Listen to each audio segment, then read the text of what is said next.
그럼 금시세가 과연 언제부터 오르기 시작할까요?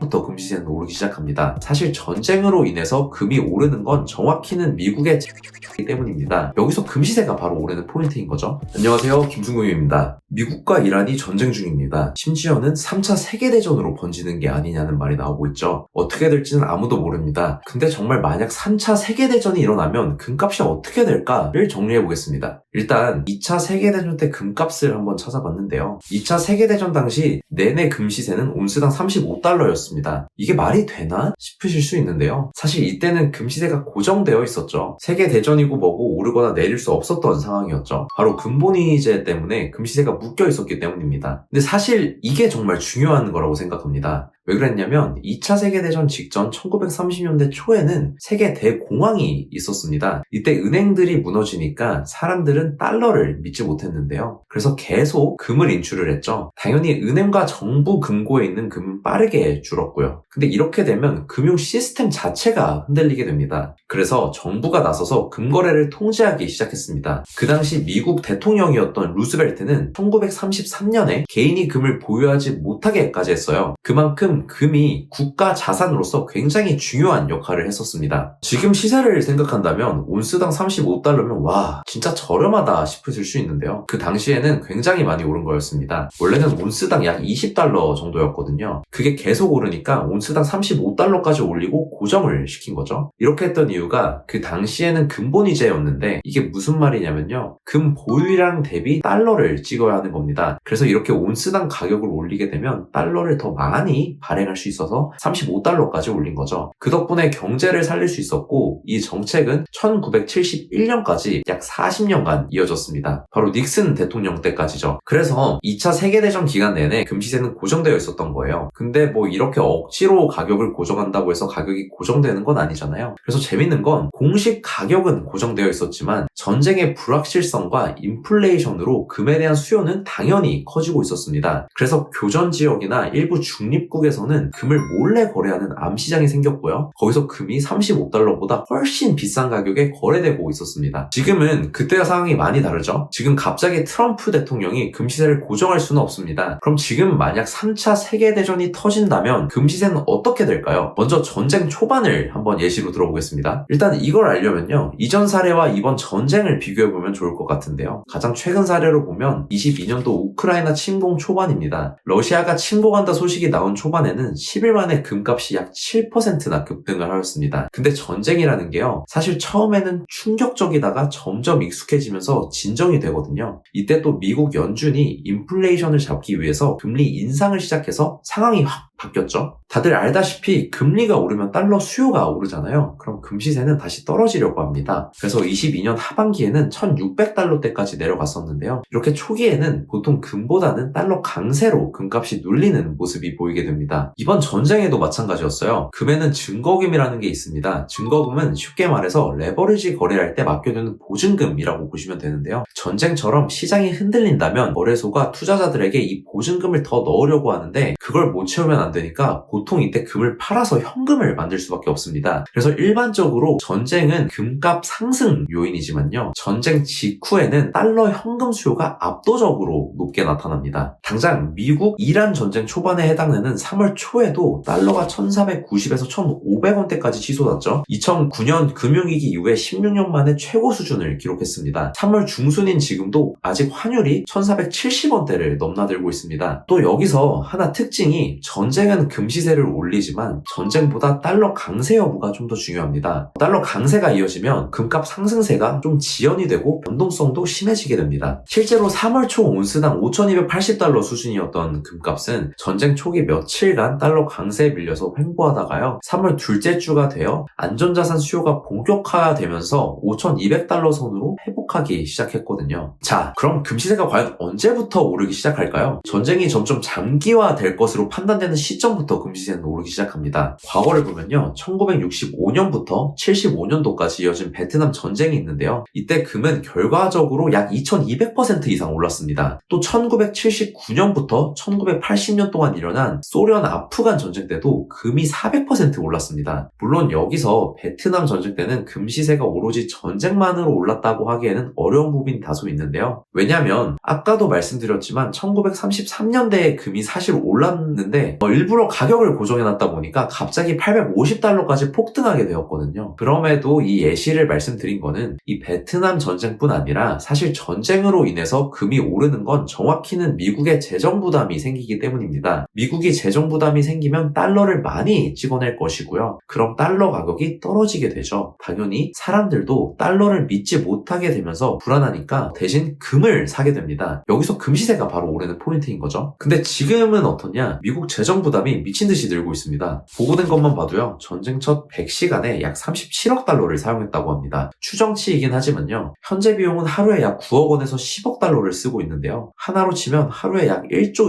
2천억의 정도입니다.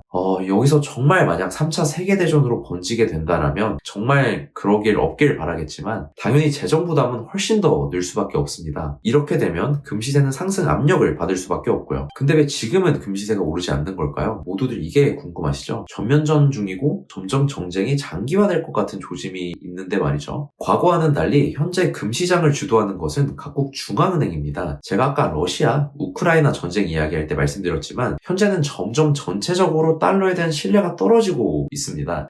최근 중국, 러시아 등은 서방의 금융 제재에 대비해서 금 보유량을 급격하게 늘리고 있죠. 그래서 전쟁도 결국 전쟁이 중앙은행의 금 매집에 어떤 영향을 주는지 분석을 해야 합니다. 그리고 또 하나 알 수 있었던 건 금리는 금액에 영향을 주는 아주 강력한 요인 중에 하나라는 거죠. 그러면 3차 세계대전을 떠나서 지금 미국과 이란 전쟁으로 인해서 금 시세는 어떤 상태인지 한번 보겠습니다. 사실 이건 제가 이미 지난 영상들에서 다 언급한 부분인데요. 아주 간단히만 정리해 볼게요. 먼저 전쟁 전 시점부터 봐야 합니다. 첫째로 달러에 대한 신뢰가 떨어지면서 각국의 중앙은행이 금을 매집하기 시작했습니다. 결과론적으로는 금값이 많이 올랐죠. 둘째로는 여기에 트럼프가 관세를 무리하게 올리면서 물가가 상승하고 경제가 불안해지고 금시세가 오르는데 더 일조를 했습니다. 이렇게 금시세가 치솟다가 갑자기 브레이크가 걸리게 되는데요. 세 번째로는 신임 연준 이사인 케빈 허씨가 공식적으로 현 연준 의장 후보로 지목됩니다. 이분은 물가 안정을 중요하게 여기셔서 금리 인하에 대한 기대가 굉장히 약해졌습니다. 그래서 금보다 이자를 더 받을 수 있는 채권과 같은 자산으로 많이 자산이 쏠리게 됐어요. 여기에 마침 1월 비농업 신규 고용이 무려 13만 명으로 발표가 나죠. 이때 시장 예상치는 7만 명이었는데요. 거의 2배 가까이 나왔습니다. 게다가 실업률도 예상보다 낮은 4.3%를 찍으면서 생각보다 미국 경제가 굉장히 안정적이라는 통계가 공식적으로 나오게 됩니다. 금은 경제가 불안할 때 안전자산이라 인식하고 모으게 되는 경향이 있는데요. 경제가 안정적이면 신호가 줄어듭니다. 바로 이 시점에 전쟁이 터진 거예요. 물론 초반에는 전쟁에 대한 불안감으로 금값이 급등했었죠. 하지만 전쟁이 장기화된 게 아니잖아요. 아직 달러가 안전자산 범위에 있는 거죠. 그래서 위험자산을 현금화하려는 흐름이 더 커지는데 여기에 환율이 높아져 버렸습니다. 그런데다가 금리도 아직 내려갈 기미가 보이지 않고 국채는 늘어나고 있지만 아직 실감되지는 않는 상황이고요. 아직 금을 안전자산이라고 생각할 만큼 전쟁이 진행되지도 경제가 눈에 띄게 휘청이지도 않은 거죠. 정리하자면 지금 전쟁에 대한 불안으로 금이 오르기엔 전쟁이 난 지 얼마 안 됐습니다. 그래서 금 시세가 오를지 떨어질지가 궁금하다면 앞으로 전쟁이 장기화가 되는지 그리고 이게 중앙은행에 그리고 개인들에게 어떤 영향을 줄지 한번 생각해 봐야 합니다. 물론 금리가 어떻게 될지도 더 입체적으로 바라봐야 하고요. 금은 아무래도 경제 이슈에 굉장히 예민해서 계속 지켜봐야 하는데요. 저는 24K 브랜드부터 금거래 서비스 등 금 관련된 다양한 일들을 하고 있다 보니까 금 시세에 굉장히 예민하게 됩니다. 그래서 매일 분석하게 되는데 저희 분석을 참고하실 분들은 구독해 주시면 좋겠습니다. 감사합니다.